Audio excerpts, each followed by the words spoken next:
Without knowing anything except the title, The Catacombs, what do you think?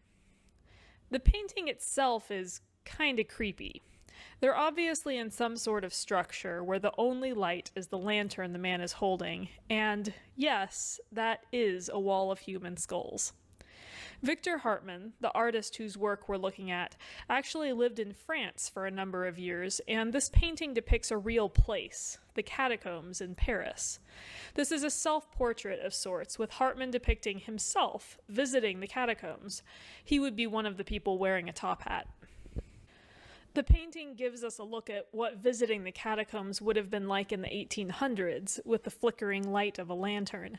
You can still visit them today, but everything is lit with electricity, which, in my opinion, makes it a little less eerie.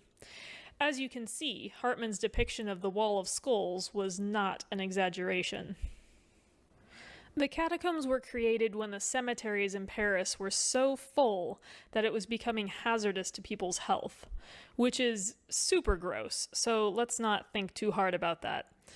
The solution city officials came up with was to move the buried bodies from the graveyards and rebury them in quarry tunnels that existed beneath the city's surface.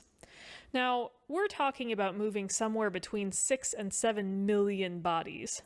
I really, really do not envy the people who had that job. However, thinking back to the wall of bones we saw earlier, it suddenly makes a lot more sense. Many of the graves were unmarked, and many of the bodies being moved were so old that bones were all that was left, so the people moving the bodies got a little creative with their use of these old bones.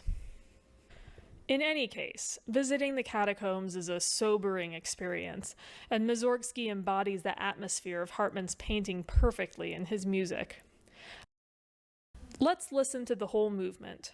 As you listen, you can come up with your own conclusion about what Mussorgsky is portraying with the peaceful ending he's written for this initially disquieting movement.